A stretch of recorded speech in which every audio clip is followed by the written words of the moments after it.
The Disrupt Education vlog can be found on YouTube. To hear it in podcast form, search Disrupt Education on any of the following podcast platforms: Anchor, Apple Podcasts, Google Podcasts, Breaker, Castbox, Overcast, Radio Public, Pocket Cast, Spotify, or Stitcher.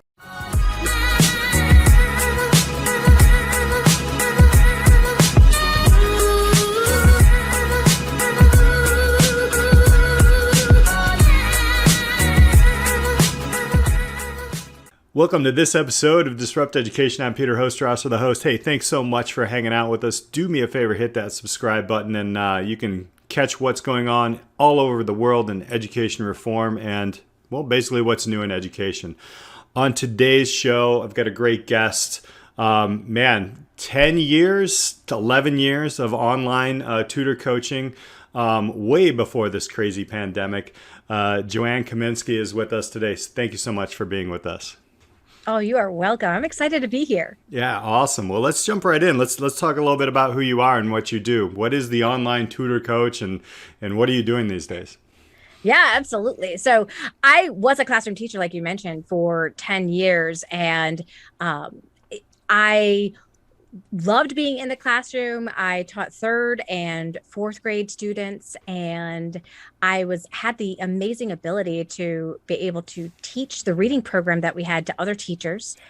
And I had the ability to then train the trainers. So I was slowly moved my way all the way to the top of the education world. And then I ended up having kids, and I started thinking the long hours that I'm working in the classroom and with training other teachers, I don't know if this is really going to equal me being a really good mom because I'm gone all the time. Right. And so I started making some changes, and the principal at the school asked me if I wanted to be a reading curriculum coordinator. And I was like, I would love that. Can I choose my hours? And she said, yes. And I was like, yes. All right, I'm in. And so I'm like, can I choose to work a little bit less hours? She's like, yes. I'm like, oh, double bonus. All right, 35 hours a week. And I kept that position for 5 years, and I absolutely loved it. But one of the biggest problems that we had is 30% of our kids were reading on grade level, 30. So 70% were failing really the system. And we had every single year, we had a teacher turnover of 50%. So 50% of our teachers are constantly. So now I'm training these teachers on how to teach the reading program and trying to get results. And then every year I'm starting with 50% brand new staff. So anything that I was teaching the staff from 1 year for professional development, for the second year, I'm now feeling like, okay, I've got to take 3 steps back so I can get these people caught up, and then here's this group of teachers. Now they're on their way to learning this information. But again, next year would start, and then I've got another 50% turnover. And so it was just this very ugly cycle. And I decided, you know what? Maybe it's the school. maybe it's the school. And that's why I'm just so unhappy right now in this situation. I don't feel like I can actually solve this problem of 30% and also the teacher turnover. So I ended up going to a school that was a little bit closer to me. And now 90% of our kids were reading on grade level. Yay. Okay. So this shouldn't be too hard, right? Let's go. And it was just a different atmosphere. The politics at the school were so intense. There was this competitive nature of the teachers for the acceptance of the principal that was constantly going on. This people's egos were really big, and they would fight for their beliefs, whether it was right for kids or not. And this very toxic environment ended up causing me to get a pain in my side. It was about November. I've only been in the school now for three months. And I had this pain in my side that just gets worse and worse. I would wake up in the day and it would get bad.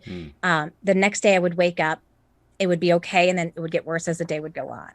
And I literally had built up stress in my body that was showing up as, I believe, disease, because they were never able to diagnose me as to what was wrong with me. But for 3 months, I was in and out of the hospital.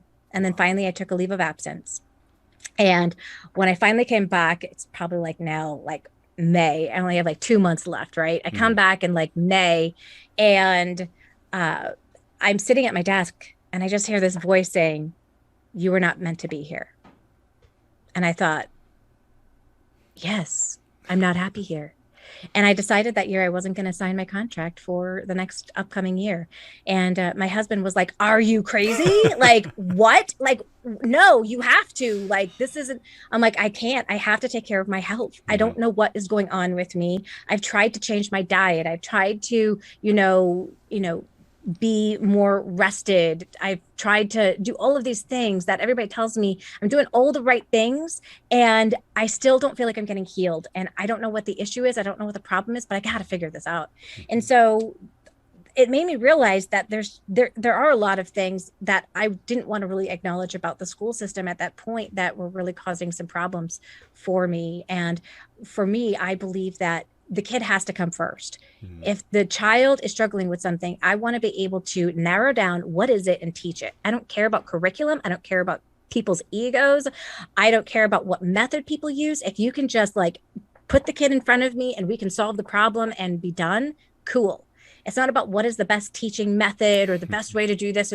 No, at the end of the day, if the kid has got a gap right here, then I want to close that gap. Mhm. And I didn't want to fight over, well, is phonics the best way to do instruction, or is whole language the best way to do instruction, or, or is Orton Gillingham the best program? Like those are the things they were the things that were not as important as the child, right? And Yeah. what they're struggling with. And so I decided after failing at like 5 different businesses that I was going to start online Congratulations. tutoring. That's how Oh, you do thank it. you. That's That's how how you you do do it. it. That's Yeah. you know what? It was clarity for me. Like Yeah. I got like hooked up in some network marketing gig. I tried Etsy. I tried eBay. I tried selling Usborne books because I really like their books. I Mhm. like literally tried all these different things that I even came up with my own idea, like out of the blue, like had no idea if there's a need for it, but it was Bright Idea Vacations, where I would take kids on vacations with their parents, and it would give like the parents like away time while their kids are learning about where they're at. So like we'd go to Alaska and we'd do like the Iditarod dogs and that kind of stuff. Yeah, yeah, that didn't go anywhere. Sounds kind of cool, though. I'll be honest. I know, Yeah. right? I Right. like So, that. I mean, at the end of the day, I was like, okay, what is it that I want to do? And I'm sitting there still like, what do I do? What do I want to do? And like having that conversation of like, what do I don't want to do when I grow up? And I'm like, I love teaching reading. What about doing online? I Mhm. already know how to use some tools online. At that point, Skype existed. And I started creating resources that I'd be able to use with my online teaching. And then I had another person come on up to me, a friend of mine. I was telling her what I was up to because I was so excited what I was up to these days.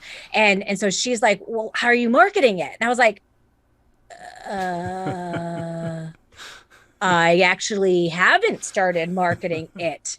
And so I was like, all of a sudden I was like, ooh, I need to stop creating materials and I need to start actually marketing my business so I can get clients. And then I'll create the materials based off of the clients that I have. Mhm. And it was like this whole like mind shift for me. So I began getting clients slowly. I started doing just some out of the blue kind of things, like putting up bandit signs to be able to get attention of people. And they would see my signs that close the gap in a snap, and they would call this Ooh. number for reading, close the reading gap. And I would put it by schools because, where are your Yeah. kids? They're in school, right? And so the parents would see it on their way.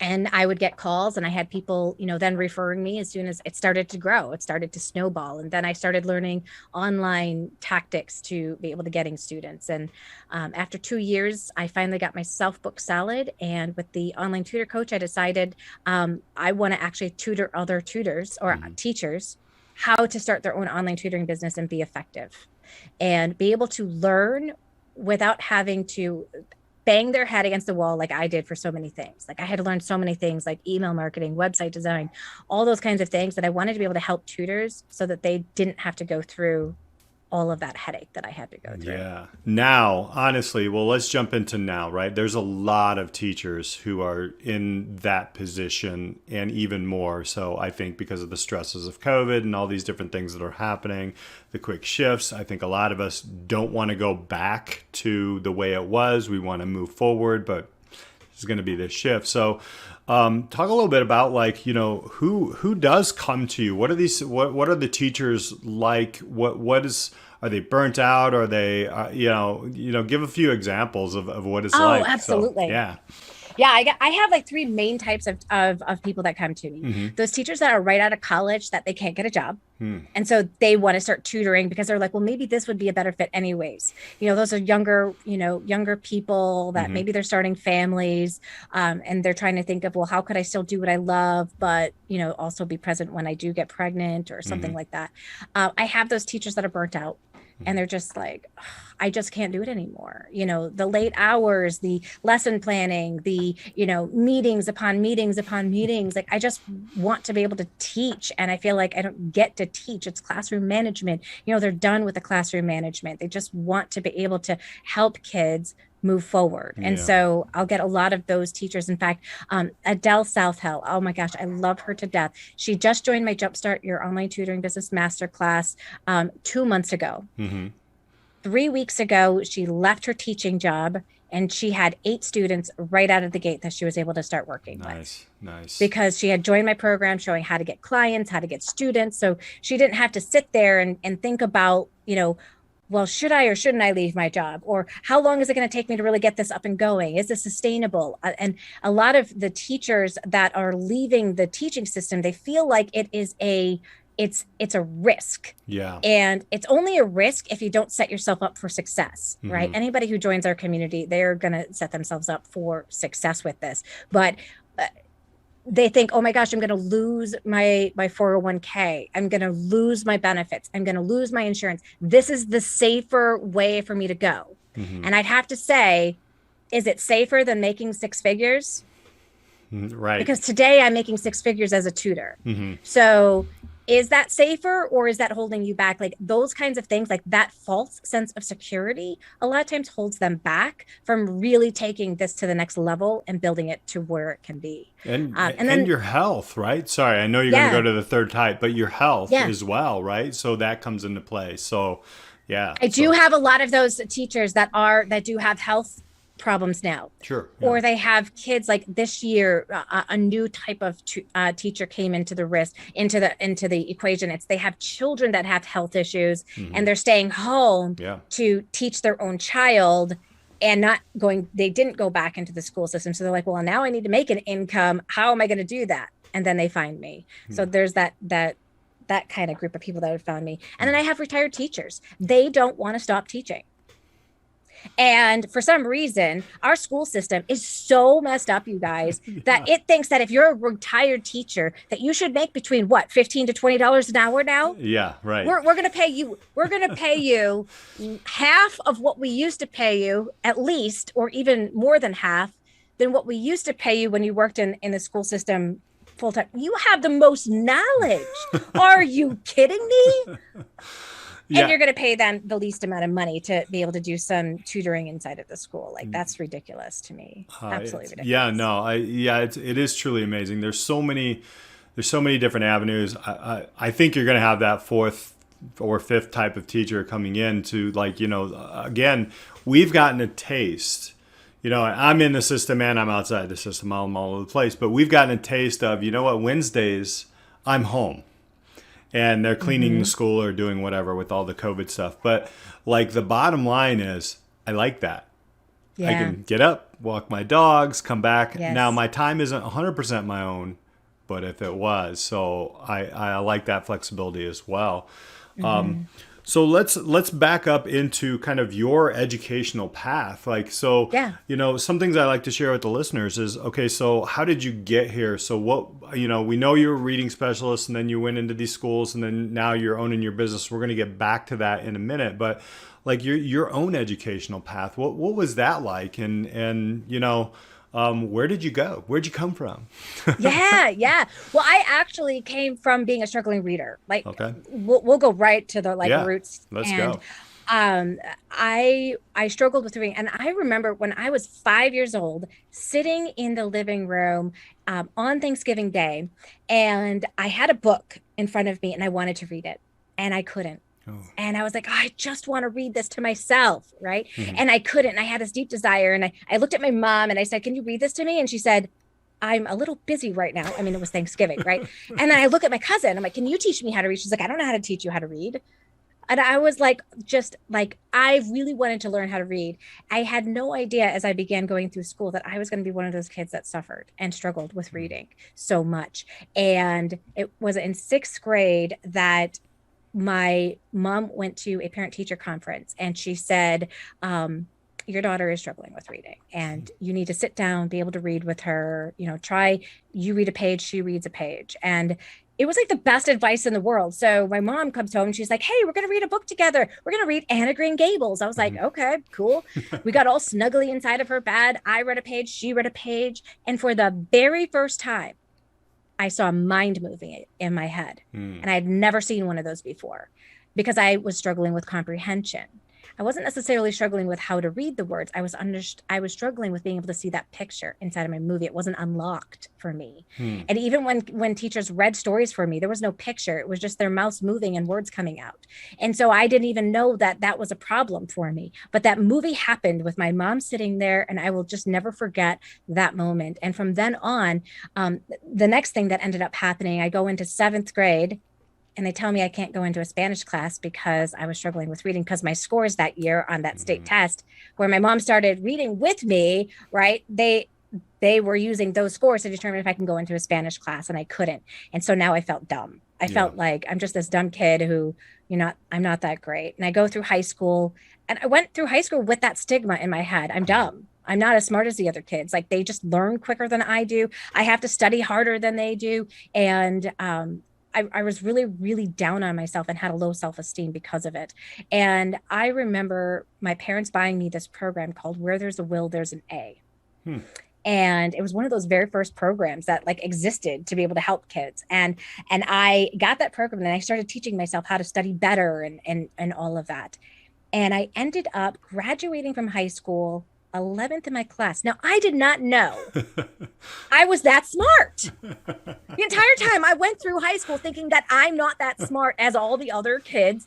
And here I was 11th in my class. I'm like, well, who knew? Why did I have to find out until I graduated that I wasn't as dumb as I thought I was, right? And then I went off. I ended up getting a great scholarship from Marquette University, went there, and I was going to go for law. And I decided after my first year, I do not want to go for law. I don't think that I could handle what they have to go through ethically. Like if somebody I joined mock trial to be able to see if I liked law. And when I found out that you still have to stand up for the people that are like committed a crime, I was like, oh, I couldn't do that. Yeah. And I was like, I need a different path. And so that's when I decided, again, like on my journey of, what do I want to be when I grow up? And so I decided I wanted to go into education, and Marquette had an education program. So I went through that education program. But I was really scared by the schools they put us into. Yeah. I mean, we had kids that were like throwing desks and pencils and getting in fights. And I was just like, I don't know if I want to do this. Like, I just want to teach. Like, I was really scared. So I went off and I actually became a assistant manager at American Eagle Outfitters. Hey, there we go. And I did that for a year. And then I'm like, the last thing I need to do is my student teaching. I might as well just like do my student teaching. And then if I want to get a job after that, just do that. So then the next half year, I decided, okay, I'm going to do that student teaching, did that student teaching, and was working at Champs Americana, a restaurant around here, while I, because you don't get paid to do all that great stuff. So, and then I ended up getting a substitute teaching job in Menominee Falls, around where I live. And after that, the next year, I ended up getting a job at a brand new school called Milwaukee Academy of Science. And it was Edison owned charter school. First year ever being opened. And they had a whole bunch of us newbies, right? We were all green coming in the door. And it was a nightmare from day one. I mean, if I thought I had seen like kids fighting and arguing and throwing things. And I had every single scenario that no teacher would want to have on their roster that year. I had a kid who would crawl all over the floor. I had a kid who would pee on demand. I had another kid who would bang his head against the wall until it bled. Wow. He would bang it on something that was metal. And these were not kids in special ed. Yeah. He would bang his head until it would bleed to get attention. I had another kid that brought a bike chain to school and tried to like strangle the other kids in my class and threatened to strangle them. Wow. Just everything that you obviously couldn't, like a brand new teacher having to deal with this, right? It was just an absolute nightmare. And I wasn't the only one who had a classroom like that. They didn't just stick me with the bad ones. It was like every classroom. Yeah. They went through a 75% teacher turnover that year. Wow. Obviously a political front, right? Like that was one of those, hey, we're going to build this, but they never actually really thought of the student. They were thinking of, hey, we're probably going to build something cool. And right. They thought it's cool because we're going to be introducing science to, and really it was a school meant for African American children, in a certain demographic area in Milwaukee, and that's who they were targeting. And I don't think they thought about who that they would be able to. They never asked who the school. Kids were. They never asked the kids and the families who they were. Right? Oh, no. Like, yeah. You ready to come? Great. Yeah. Right. Let's right. give you a classroom. So, yeah, and they did. We had to build our own desks and everything that year. So we built the desks, and then they didn't give me enough desks. They gave me more students than desks. Yeah. So first year teaching, 32 students I ended up having that year with all of these different. Yeah. And you stayed. You stayed. I did. I stayed, you guys. And you know why I stayed? It's the weirdest thing, but I had a death in my family at the end of the year. And I was emotionally spent. And the idea of getting another job wasn't something I could do as much as I wanted to. I just couldn't go through that process emotionally. And so I stuck it out for a second year. And that second year, I ended up joining a class for classroom behavior. And I learned so many things, and I had an amazing year. Yeah. My kids were finally able to hear me and what I was saying, what I was doing. I learned how to build relationships with my students and build that respect. Like I thought as a teacher that the kids would just like give the respect. Like you give the respect. That's what you do for your teachers. But obviously that's not the case, right? And so I began earning the respect of my students when I began working with them right out of the gate. And I would take any of those kids that I knew had some issues, and I would get to know them, before school hours, and I'd say, how was your day? And I would just chat with them and get to know them. And I had the most amazing year where I was able to start teaching. And then my third year came along, and it was, again, really glorious. I looped with them because I loved them so much. Now I only got to loop with like 50% of them, but I still looped with like half of them. So I had that great start to another great year. And then I got pregnant. And so then that was when I was like, oh, okay, now life is going to change. And that's also when I decided to go back to get my master's. Yeah. Yeah. And become a reading specialist, because that was the aspect of teaching that I loved the most. Yeah. Right. Thank you so much for sharing that story, because I think a lot of us, the reason I asked that question is because there's always something somewhere within us that something helped us. So what I heard you say was obviously some reading challenges, right? And also like, a program where you were, but then the test score actually defined who you were for so long. But because you had this power of reading, you actually self-taught yourself how to organize through reading 11th in class. That's an amazing story. That's a wonderful story. And that's what led you to, helping others and being a, reading specialist, and also going that route.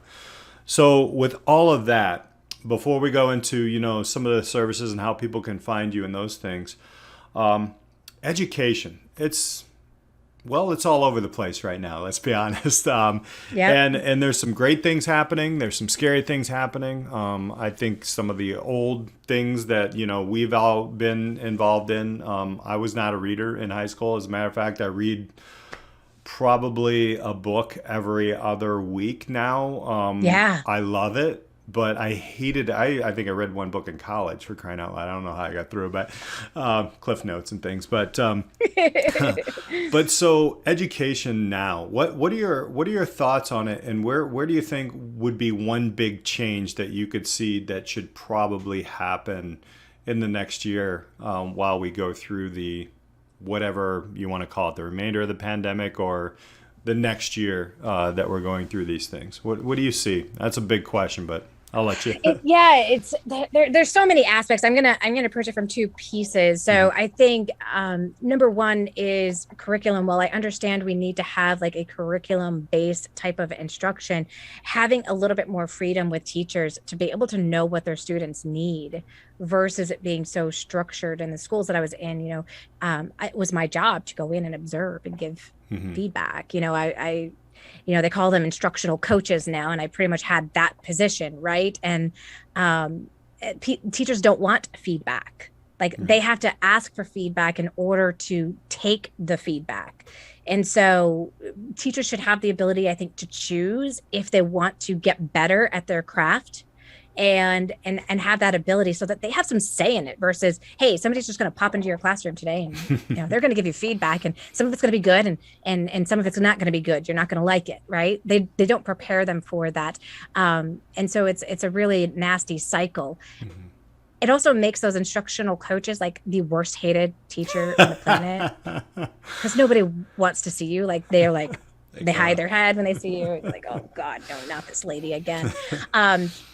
I think online wise, we cannot teach online the way we teach in the classroom. It absolutely can't happen. And it shouldn't be happening. If you're the teacher that's standing in front of the classroom still these days, like I know that because of curriculum, we have to teach the curriculum the way that it is, right? Like I think these days have got to end of this, like, we are not training kids to work in a factory anymore, but we're giving a factory instruction model to them. And my daughter's school, I can only speak experience from her, but the teachers at her school, they were taped off at the front of the room. Yeah. So they couldn't even go by the students and be able to give instruction. So they're taped off in front of the group. They've got a camera on them, and they're trying to teach to the kids over here as well. They're in the classroom. These kids on the camera, most of them are getting ignored. And most of these kids, like even if they need help with something, the teacher doesn't know. I think you just described my classroom because we have the tape on the floor. We have to figure out. Yeah, it's a shuffle. Yeah, it's a shuffle. And I understand times are tough. It's non-sustainable though. You're right. I would 100% agree. But there's also a lot of classrooms where, okay, let's remove that tape. Did your instruction look any different? Right. Yes. And I think then that's where we really have to start thinking, like, we need to start doing instruction a little bit differently. Like there's a lot of great, if I could change education, you know what I would do? Yeah, let's go. I would take the best instructors in the entire world. And you know that like curriculum that the kids have to learn because like this, it makes them like a solid student.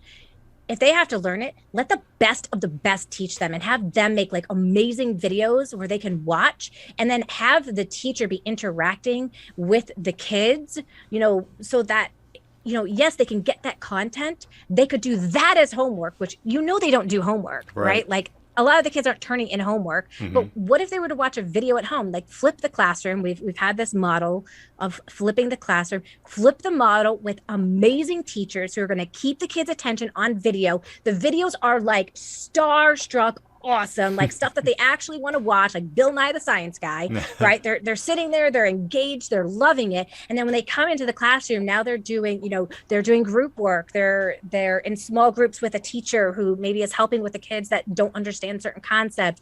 There's actually that assessing to find out if the kids actually understand, and this reteaching that's happening when the kids don't understand, that's going on. And it's a little bit more dynamic than a teacher being able to stand in front of the classroom, right? And do that. No, I like that. Like as we are becoming coaches, we're becoming mentors. I have the pleasure of teaching business in high school. So for me, it's just like, tell me where you want to go. I'll get a professional in front of you. We'll connect and let's go. Right. Like that's, and it's more student focused. But I think unfortunately at the high school level, I just had this conversation with a colleague today, that the students are burnt. Like they're so used to that, and they're just like, all right, well, what's the point?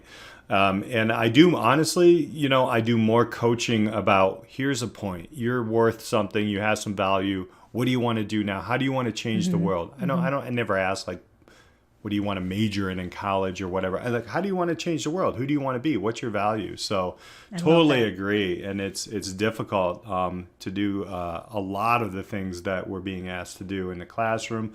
We're not taught, how these things are working. But what I see though is a lot of teachers looking for avenues to do different things and help more people. With your program, they can, and they can figure out different avenues of, flexibility, being a parent, eating lunch whenever you want, going to the bathroom whenever you want. Although it does end up being like, okay, I do have like cheats that I have built in to be able to do that. Yeah. Like all of a sudden I'm like, okay, we've read the book. All right, time for you to listen to the book now. All right, I'll be right back.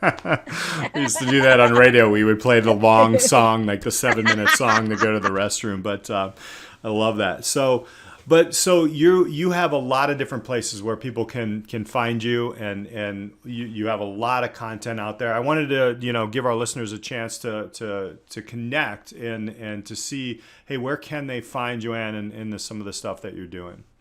Yeah, absolutely. And you know what? I put together a ton of resources for your listeners, and Awesome. They could just go to onlinetutorcoach.com/free dash gifts. And free stuff. It's free stuff. Free stuff.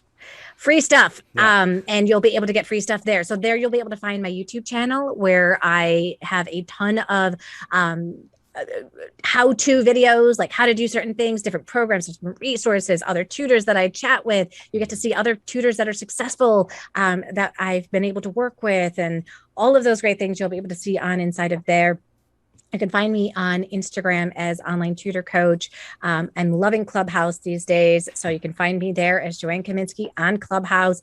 And those are all of the great places. And if you're looking to get started right away and you're like, I don't know how to get students, check out my download that says 50 plus ways to be able to get online tutoring students. That'll be a great start for you to be able to start saying, okay, well, can I even get students to tutor? Right.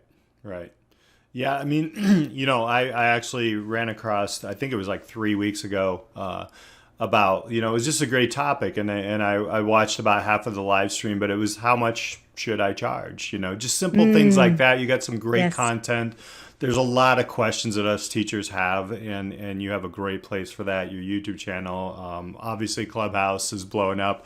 It's hard to get off that thing. So I know, right? A great place. I know. I'll put all that up in the reading notes and everything for everybody to find you. One last question for you. You're a teacher in the system. You're struggling. You kind of alluded to it, but and you're looking for options. What do you tell them? Listen to your gut. Listen to your gut, because so many times we listen to what feels like our facts that we think are facts, but they're not. We think like, if I leave my teaching job, then I am going to be broken, homeless, and living on the side of the street. Look, these things are really not going to happen. I hear people all the time, no, you don't understand, Joanne, I'm going to lose my house. Not one of them has actually lost their house, okay? But this is where our brain takes us. So listen to your gut. What is it telling you? Your gut was given to you to be able to give you direction in life and what it is that you want to do. And if you're feeling like this isn't the right place for you right now, listen to it. Now, you might hear yourself saying, no, this is the right place for me for the next 3 years because then I retire. That's great. Listen to that. Don't ignore it. But if you find yourself getting ill, you're getting sicknesses, you're frustrated, you're tired all the time, it may be time to start doing something else. And you still can help kids, just in a different capacity. It might not be in the same exact way that you are now, but you get to still do what you love if you still love it. If you don't love it, think about what you do love. You have so many choices. You have the world at your fingertips. And with online now, you can learn how to do any kind of career that you want to be able to do. There's nothing holding you back. Yes, you have to start at the beginning again, but what does that matter when you have the rest of your life, right? So it's okay to make a change if you're just feeling like this isn't the right spot for me right now. You can absolutely do it. And tutoring is just one path. Some people decide to make courses. Some people decide to do like teacher pay teachers. And some people decide, you know what, I'm stuck with sticking to just one income. Why not get several different incomes that I'm bringing on in and make my life a little bit more actually get that little insurance in there, right? The insurance, when you have many different income streams coming in, you no longer have to worry about losing your job. And I felt that way so many times, like, oh my gosh, I'm going to get fired. And I don't know if people still feel that way, but that's how I always felt. Like I always had this fear, underlying fear that I was going to get fired. And like the principal would call me into their office. I'm like, oh crap, they're going to fire me. And I know that wasn't even a process. Like you can't, like you would have to go through like certain steps, but yet that was like where I went, like right away. I'm like, oh my God, I'm going to get fired. Oh my God, the principal's talking to me. Like, what did I do? And half the time, it was like they were just giving feedback, or, they observed something, or it was about one of my students, or, Right. But that's where I went inside of my head. So, you know what, if you want to start padding your income a little bit more, start playing with some of the other options that are out there in addition to what you're doing now. And then if you can make a go at it, know that the first couple of things that you try, you're probably not going to be successful at. But if you keep being diligent and consistent, you can make anything work. 100%. And we tell our kids that every day, we might as well do it ourselves, right? Exactly. Oh my gosh. That actually went through my head. Like, how can I teach these kids to go for your dreams and live your life when I am this upset with the life that I currently have? Love that. Love that. You are doing amazing things way before all of this, which is amazing. You've got 10 plus years experience in online tutoring.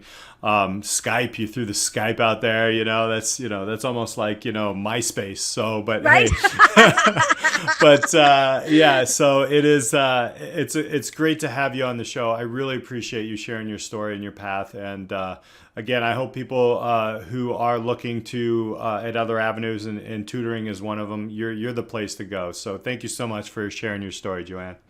Oh, and thanks for having me, Peter. I appreciate it. Awesome. And thank you, everybody, for hanging out with us today on Disrupt Education. We'll catch you next time.